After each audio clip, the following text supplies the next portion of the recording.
नमस्कार दोस्तों, कैसे हैं आप सब। मेरा नाम है तिशन और आप देख रहे हैं कॉमर्स भैया।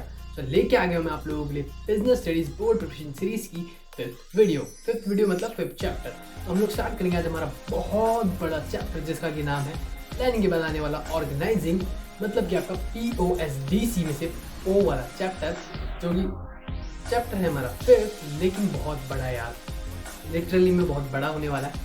स्टार्ट करते हैं इस चैप्टर को बिना किसी प्रॉफिट और लॉस। चलो यार स्टार्ट करते हैं हमारा फिफ्थ चैप्टर ऑर्गेनाइजिंग। ऑर्गेनाइजिंग में सबसे पहले यार आपको पता ही है मैं क्या बताने वाला हूँ, ऑर्गेनाइजिंग का मीनिंग। स्टार्ट करते हैं सबसे पहले ऑर्गेनाइजिंग के मीनिंग से। सबसे सिंपल फॉर्म में अब मैं आपको ये वाला चैप्टर समझाने वाला हूँ, बहुत बड़ा चैप्टर जो कि मैं बता चुका हूँ, लेकिन इसको करेंगे हम एकदम शॉर्ट में। कैसे? Translating plans into action, that's the meaning of organising. Plans जो हमने बनाए थे प्लानिंग चैप्टर के अंदर, उनको एक्शन में लाना, इसी को कहते हैं हम ऑर्गेनाइजिंग। ठीक है, समझ में आया? आगे बढ़ते हैं। प्लानिंग का प्रोसेस तो भाई भूल गए हम लोग। नहीं भूले ना तो बस नोट डाउन करके रखा हुआ है ना, प्लानिंग का प्रोसेस भूल गए इतनी जल्दी? अरे नहीं भूले होगे यार। प्लानिंग के प्रोसेस की अगर वीडियो नहीं देखी तो प्लानिंग वाली वीडियो, पिछले चैप्टर की वीडियो देख लो। और ये वाला चैप्टर है हमारा ऑर्गेनाइजिंग। सो ऑर्गेनाइजिंग में हम लोग क्या करेंगे? Process of organising. सबसे पहला पॉइंट, इसमें 4 ही पॉइंट है वैसे मैं बता दूं। सबसे पहला पॉइंट आता है identifying and division of work, मतलब हमारे जो काम है उसको आइडेंटिफाई करना और उसके बाद उसको डिवाइड करना।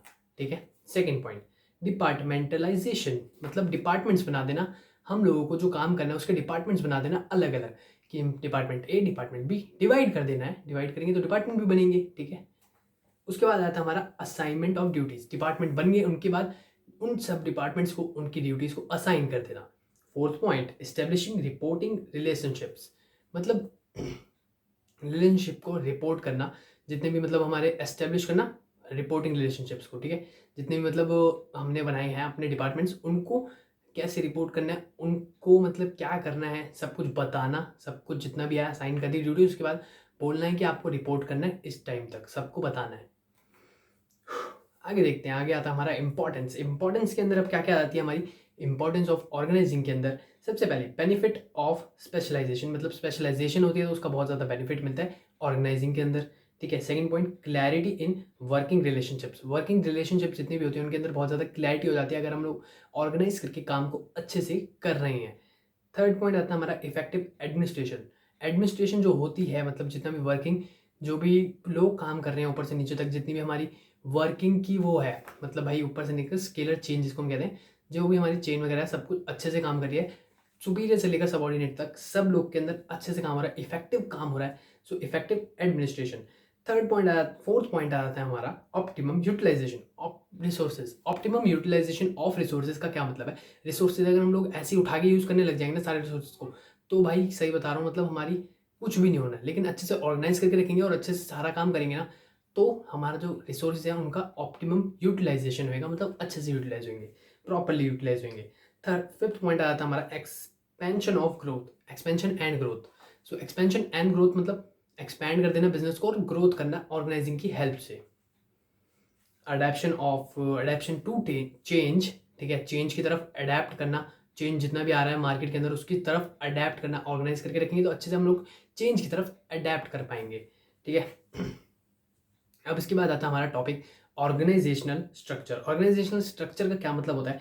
Framework within which managerial and operating task performed, मतलब एक फ्रेमवर्क जिसके अंदर मैनेजरियल और जो हमारा ऑपरेटिंग टास्क है उनको हम लोग परफॉर्म कर सकें। ठीक है। क्या है? Framework, operational, organisational structure. ठीक है। उसके बाद आता है हमारा span of management. Span of management एक इंपॉर्टेंट टर्म है जो कि आपकी आ सकती है कहीं पे भी पूरे एग्जाम में।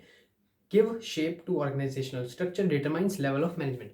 स्पैन ऑफ मैनेजमेंट जो होता है वो डिटरमाइन करता है लेवल ऑफ मैनेजमेंट, या फिर जो हमारा ऑर्गेनाइजेशनल स्ट्रक्चर होता है उसको शेप देता है। उसके बाद आता है हमारा फंक्शनल स्ट्रक्चर। फंक्शनल स्ट्रक्चर क्या होता है भाई?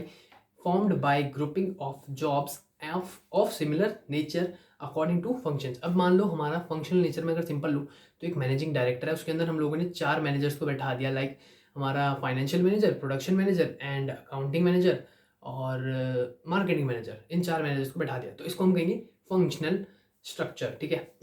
मतलब ग्रुपिंग ऑफ जॉब करके हम लोगों ने नॉर्मल कर दिया, सिंपल सा एकदम, ज़्यादा कुछ नहीं। उसके बाद अगर अब हम लोग आते हैं हमारे एडवांटेजेस पे, जो कि हमारा फंक्शनल स्ट्रक्चर उसके एडवांटेजेस। तो एडवांटेजेस क्या है हमारे कि मतलब it promotes control and coordination with in the department. मतलब डिपार्टमेंट के अंदर जितनी भी कंट्रोल और कोऑर्डिनेशन होती है उनको प्रमोट करता है फंक्शनल स्ट्रक्चर, ठीक है। It ensures that different function get attention, मतलब जितने भी डिफरेंट फंक्शंस है उनको अटेंशन मिले, और it leads to minimum duplication of effort. अगर फंक्शनल स्ट्रक्चर है तो डुप्लीकेशन ऑफ एफर्ट मिनिमम होता है। उसके बाद आते हैं हम लोग अपने डिसएडवांटेजेस ऑफ फंक्शनल स्ट्रक्चर पे। डिसएडवांटेजेस क्या है यार इसके? It may lead to functional empires, मतलब फंक्शनल एम्पायर्स को लीड कर सकता है ये, ठीक है। और दूसरा, इंटर डिपार्टमेंटल कॉन्फ्लिक्ट्स हो सकते हैं इसके रहते हुए। अगर मतलब ना रहते हुए डिसएडवांटेजेस हैं, मतलब हाँ रहते हुए ही, ठीक है, समझ जाओ। It may lead to inflexibility in coordination, मतलब कोऑर्डिनेशन के अंदर इनफ्लेक्सिबिलिटी आ सकती है, इनफ्लेक्सिबिलिटी आ सकती है कोऑर्डिनेशन के अंदर, इसका ये डिसएडवांटेज है, ठीक है। आगे बढ़ते हैं डिविजनल स्ट्रक्चर। डिविजनल स्ट्रक्चर भाई हमारा क्या है? डिविजनल स्ट्रक्चर है हमारा compromising of separate business unit on basis of division differential products. मतलब जैसे मैंने अभी एग्जांपल लिया था ना कि हमारा एक मैनेजिंग डायरेक्टर है, एमडी है, उसके अंदर हम लोगों ने 4 मैनेजर्स बैठाए। अब उन 4 मैनेजर्स के भी अंदर बहुत सारे मैनेजर्स होंगे जो कि वर्क कर रहे होंगे अपनी अपनी डिफरेंट, मतलब 4 मैनेजर्स सीधा नहीं बैठा दिए। हमारी एक कंपनी है, कंपनी के अंदर हमने डिपार्टमेंट्स खोले अलग अलग, लाइक स्पोर्ट्स डिपार्टमेंट, ठीक है। दूसरा हो गया हमारा अमेजोन है, अमेजोन के अंदर बहुत सारे डिपार्टमेंट्स हैं, ठीक है। मतलब स्पोर्ट्स हो गया, ठीक है, हमारी गेमिंग हो गई, या फिर हमारा म्यूजिक हो गया, या फिर जो भी चीज़ें हैं ग्रोसरी से लेकर सब कुछ अलग अलग डिपार्टमेंट्स हैं और उन सब के अंदर अलग अलग उन्हीं के मैनेजर्स हैं। सो इसी को हम लोग कहते हैं हमारा डिविजनल स्ट्रक्चर। अब आ जाते हैं एडवांटेजेस पे डिविजनल स्ट्रक्चर के। एडवांटेजेस क्या हैं भाई इसके? Development of varied skill in divisional head, ठीक है। Divisional head accountable for profits, facilitates growth and expansion, मतलब ग्रोथ एंड एक्सपेंशन में बहुत ज़्यादा हेल्प करता है। डिविजनल हेड जो होते हैं वही ओवरऑल जो मतलब अकाउंटेबल होते हैं हर प्रॉफिट्स के लिए, फिर हर चीज़ के लिए। और डिसएडवांटेज क्या है इसके? कॉन्फ्लिक्ट्स बिटवीन डिफरेंट, मतलब जो भी हमारे डिफरेंट डिविजन होंगे उनके बीच में कॉन्फ्लिक्ट्स हो सकते हैं, लड़ाइयाँ हो सकती है। इंक्रीज इन कॉस्ट, कॉस्ट बढ़ सकती है, ठीक है। और organisational structure becomes complex, organisational structure जो होगा वो कॉम्प्लेक्स हो जाएगा। मतलब डिवीजन के अंदर जो हमारा डिविजनल स्ट्रक्चर है उसके अंदर ऑर्गेनाइजेशनल स्ट्रक्चर ही आता है ओवरऑल देखा जाए तो। अब आ जाते हैं फॉर्मल ऑर्गेनाइजेशन के ऊपर। फॉर्मल ऑर्गेनाइजेशन क्या होती है भाई? आपको नाम से पता चला होगी, फॉर्मल होना एकदम ऑर्गेनाइजेशन के अंदर। Organisation structure designed by management to complete goals, specifies boundaries and authorities and responsibilities. Authority, responsibility, goals, इन सबको स्पेसिफाई कर देना कहते हैं फॉर्मल ऑर्गेनाइजेशन। थोड़ा ज़्यादा सीरियस हो गया ना, कोई नहीं। एडवांटेजेस क्या है हमारे फॉर्मल ऑर्गेनाइजेशन के? ईजियर टू फिक्स रिस्पॉन्सिबिलिटी, ठीक है। Avoids duplication of efforts, duplication of efforts को अवॉइड करना। यूनिफाई या फिर unity of command is maintained, unity of command जो हमारा प्रिंसिपल था वो मेंटेन रहता है। अगर डिसएडवांटेज क्या है हमारे फॉर्मल ऑर्गेनाइजेशन के? डिले ऑफ डिसीजंस, मतलब डिसीजंस में डिले होगा। Poor organisation not provide creative talent, ठीक है, क्रिएटिव टैलेंट को मतलब आगे आने नहीं देते, उनके राइट्स नहीं देते उनको। Difficult to understand all human relationships, all human relationships को फॉर्मल ऑर्गेनाइजेशन में पढ़ना डिफिकल्ट होता है। इनफॉर्मल ऑर्गेनाइजेशन हमारा सेकंड टॉपिक आ गया इसके अंदर। तो इनफॉर्मल ऑर्गेनाइजेशन को नाम से ही पता चल रहा होगा कि इनफॉर्मल है पूरा का पूरा। इसमें network of personal and social relations between employees, मतलब साफ पता चला है इनफॉर्मल मतलब और भाई कैसा है, सब बढ़िया, घर पे क्या चल रहा है, ये सब बातचीत करना, ठीक है। तो एडवांटेजेस क्या है? फास्टर स्प्रेड ऑफ इन्फॉर्मेशन, अगर किसी एक को कुछ बताया तो इनफॉर्मली सबके पास बात पहुंच जाएगी। Helps to fulfil social needs, social needs को फुलफिल करने के लिए बहुत ज़्यादा हेल्प करता है। Contributes towards fulfil organisational objective, organisational objectives को कंप्लीट करने में बहुत ज़्यादा हेल्प करता है। डिसएडवांटेज क्या है कि रूमर स्प्रेड हो सकते हैं इसमें, ठीक है। और not success in implement changes और pressures members to conform to group efforts, मतलब ओवरऑल इसमें क्या है कि मतलब बहुत ज़्यादा इसमें कबाड़ा हो सकता है कि भाई मतलब कोई अगर बात है तो झूठ फैल लिया, मतलब रूमर्स फैल गए उसके लिए, या फिर जो भी है उसके ग्रुप एफर्ट्स में इधर उधर बातें वो हो गई, या फिर प्रेशर कर सकता है मेंबर्स को, ठीक है। मतलब ओवरऑल कबाड़ा हो सकता है इसके अंदर, ठीक है। तो डेलीगेशन हमारा क्या, अगला टॉपिक आ रहा है हमारा डेलीगेशन। डेलीगेशन के अंदर हम लोग क्या पढ़ेंगे? अब जो डेलीगेशन होता है इसके अंदर हम लोग 3 चीज़ें और पढ़ेंगे, इसके एलिमेंट्स होते हैं 3। सो सबसे पहले हम लोग देखते हैं डेलीगेशन क्या है। डेलीगेशन भाई transfer of authority from superior to subordinate, entrustment of responsibility, creation of accountability, ठीक है। सो समझ में आया नहीं आया ना? Transfer of accountability from superior, मतलब अकाउंटेबिलिटी, अकाउंटेबिलिटी नहीं, अकाउंटेबिलिटी को हमने क्या बोला अभी, अकाउंटेबिलिटी जो भी है, अकाउंटेबिलिटी को सुपीरियर से सबॉर्डिनेट तक ट्रांसफर करना, होता है हमारा डेलीगेशन। एंट्रस्टमेंट ऑफ रिस्पॉन्सिबिलिटी और क्रिएशन ऑफ अकाउंटेबिलिटी, मतलब रिस्पॉन्सिबिलिटी का एंट्रस्ट करना और साथ में क्रिएशन ऑफ अकाउंटेबिलिटी। सो अब इसमें आता है हमारा एलिमेंट्स ऑफ डेलीगेशन, जो कि अभी हमने सुने कि अथॉरिटी, रिस्पॉन्सिबिलिटी और अकाउंटेबिलिटी, यही 3 एलिमेंट्स है किसके, हमारे डेलीगेशन के। सो डेलीगेशन के जो सबसे पहला है हमारा अथॉरिटी। अथॉरिटी के अंदर क्या आ जाता है हमारा rights to command his subordinate and take action, ठीक है, राइट्स मिल जाते हैं उसको, कमांड हिज सबॉर्डिनेट, कमांड करने के और एक्शन लेने के। Arises from scalar change, it arise, authority जो है वो स्केलर चेंज से अराइज हुआ है। और हमारा जो it works from top to bottom, जो अथॉरिटी है वो टॉप से बॉटम तक वर्क करती है। अब आ जाता है रिस्पॉन्सिबिलिटी पे। रिस्पॉन्सिबिलिटी क्या है, obligation to properly perform duty, duty को परफॉर्म करने का, प्रॉपरली परफॉर्म करने का ऑब्लिगेशन है। Arises from superior subordinate relation, ये कहाँ से आया, सुपीरियर सबॉर्डिनेट रिलेशन से। और ये कैसे फ्लो करता है, अपवर्ड्स, मतलब नीचे से ऊपर भी नहीं, मतलब अपवर्ड्स जाता है, ठीक है।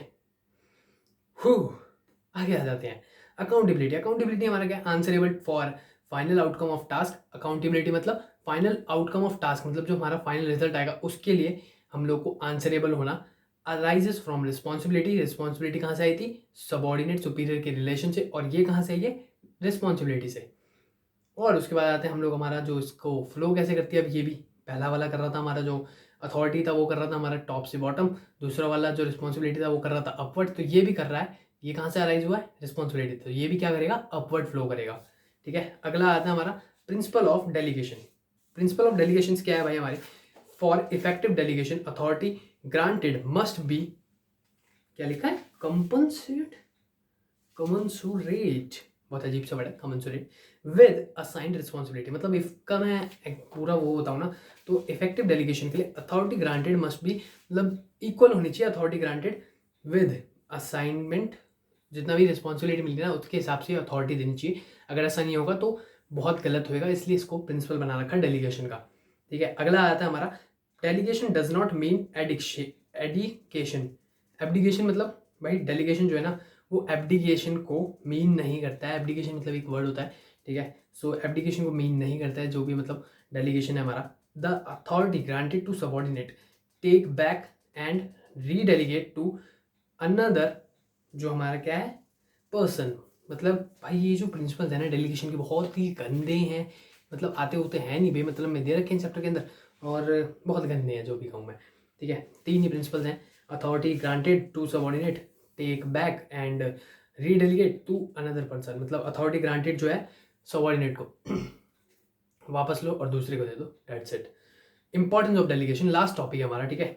Effective management, employ development, motivation of employees, facilitation of growth, better coordination, basis of management hierarchy. Effective management मतलब इफेक्टिव है मैनेजमेंट जो होगा वो बहुत इफेक्टिव है, इंपॉर्टेंस है ये डेलीगेशन की, ठीक है। एम्प्लॉय है उसकी डेवलपमेंट होगी और मोटिवेट होंगे एम्प्लॉयज़ हमारे जितने भी हैं।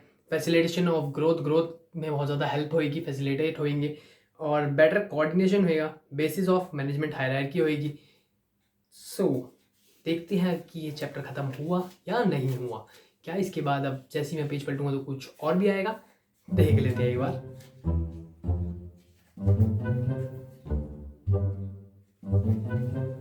अभी हमारे पास बचा हुआ है डेलीगेशन के बाद एक और टॉपिक जो कि है हमारा डिसेंट्रलाइजेशन। जल्दी से खत्म करते हैं इस टॉपिक को। Decentralisation, systematic delegation of authority through all levels, decision making, employees, it is optional policy. मतलब ऑप्शनल पॉलिसी डिसेंट्रलाइजेशन हमने पहले भी पढ़ा डिसेंट्रलाइजेशन का, जो हमारा प्रिंसिपल चैप्टर था उसके अंदर। मतलब क्या होता है कि बांट देना, एक उसमें पावर को, अथॉरिटी को, रिस्पॉन्सिबिलिटी को नहीं रखना, बांट देना, ठीक है। इसकी इंपॉर्टेंस क्या है, हमारा जो डिसेंट्रलाइजेशन है, relief to top management, top management को रिलीफ मिल जाता है क्योंकि बढ़ जाती है जितनी भी रिस्पॉन्सिबिलिटी या फिर अथॉरिटी होती है, ठीक है। और डेवलप्स इनिशिएटिव, इनिशिएटिव को डेवलप्स करता है। डेवलप्स टैलेंट, टैलेंट को भी डेवलप करता है। फैसिलिटेट ग्रोथ, ग्रोथ में भी हेल्प करता है बहुत ज़्यादा। Quick decision making, decision making बहुत जल्दी हो जाती है क्योंकि सबके पास अथॉरिटी होती है। बेटर कंट्रोल, कंट्रोल जो होता है वो बहुत ज़्यादा बेटर हो जाता है पूरी ऑर्गेनाइजेशन का और मतलब टॉप लेवल मैनेजमेंट का सबके ऊपर। इसी के साथ होता है हमारा ऑर्गेनाइजिंग चैप्टर बहुत जल्दी खत्म। मैंने बहुत जल्दी शायद इसको कवर अप कर दिया है। कैसे किया है, मैंने अपने खुद के नोट्स से किया है।